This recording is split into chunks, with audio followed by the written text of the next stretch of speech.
Vote আসে vote যায়, কিন্তু নদীর ওপরে নির্মিত হয় না পাকা সেতু। আর এবারে পাকা সেতুর দাবিতে বিক্ষোভ দেখালেন গ্রামবাসীরা। এমনকি ভোট বয়কটে হুঁশিয়ারি দিলেন বিক্ষোভকারীরা। মঙ্গলবার ঘটনাটি ঘটেছে পুরাতন মালদা ব্লকের মহিষবাথানি গ্রাম পঞ্চায়েতের বলরামপুর গ্রামে। জানা গিয়েছে, পুরাতন মালদা ব্লকের মহিষবাথানি অঞ্চল এবং রতুয়া 2 নম্বর ব্লকের পীরগঞ্জ অঞ্চলের বুক চিরে বয়ে গিয়েছে মহানন্দা নদী। এই নদীতে গ্রামবাসীরা বছরের পর বছর অস্থায়ী বাঁশের কাঠের সেতু পেরিয়ে যাতায়াত করছেন, যা বর্ষাকাল এলেই ভেঙে যায়। ওই সময় গ্রামবাসীদের পারাপারের জন্য একমাত্র ভরসা নৌকা। ফলে নদী পারাপার করতে এলাকাবাসীদের চরম দুর্ভোগ পোহাতে হয়। এই পরিস্থিতিতে পুরাতন মালদা ব্লকের মহিষবাথানি গ্রাম পঞ্চায়েতের বলরামপুর গ্রামের বাসিন্দারা বহু বছর থেকেই নদীতে পাকা সেতু দাবি জানিয়ে আসছেন।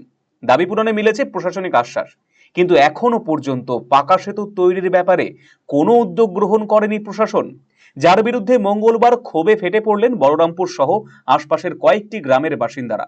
তারা একজোট হয়ে বলরামপুর গ্রামে তুমুল বিক্ষোভ দেখালেন। আমরা শুধু ভোট বয়কট না, আজকে আমরা এখানে অবস্থান বিক্ষোভে রয়েছি। আমরা শুধু ভোট বয়কট না, আমরা ব্রিজের দাবিতে ঘাট বয়কট এবং ভোট বয়কট, আমরা দুটোর দাবিতেই। অনেক হয়তো জানেন যে ডিএম নিতিন সিংহানিয়া 2022 সালের 31শে জুলাই আমাদের এই ঘাটে এসে নিজে এসে এবং সঙ্গে তৎকালীন এসপি শ্রী প্রদীপ কুমার যাদবকে সাথে নিয়ে ঘোষণা করেছিলেন 3 মাসের মধ্যে পীরগঞ্জে ব্রিজের কাজ শুরু হবে। আজকে 3 বছর অতিক্রান্ত হতে চলেছে, ব্রিজের একটা পাথরও পড়েনি। উপরন্তু তিনি নোটিশ জারি করেছেন 72 লক্ষ টাকা দিয়ে এই ঘাটের টেন্ডারের ডাক হবে। আমরা যা খবর পেয়েছি আমরা যা খবর পেয়েছি এখনো পর্যন্ত প্রায় সেটা 2 কোটি টাকা ক্রস করে গেছে।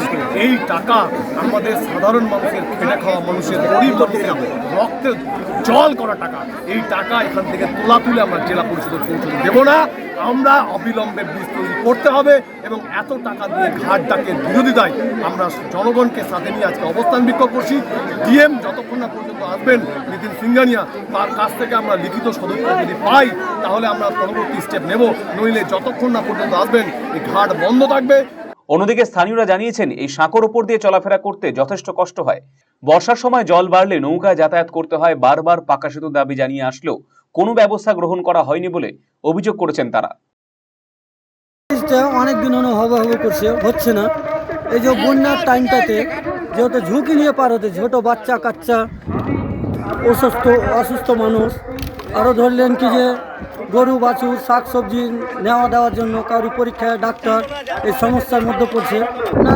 এই 2 মাস মতো থাকবে, তারপরে 10 মাসে আপনাকে 1 বছরের মধ্যে 10 মাসে এই নৌকার ওপরে যাতায়াত করতে। 5টা ব্লকের 4-5টা লোকের পার হয়।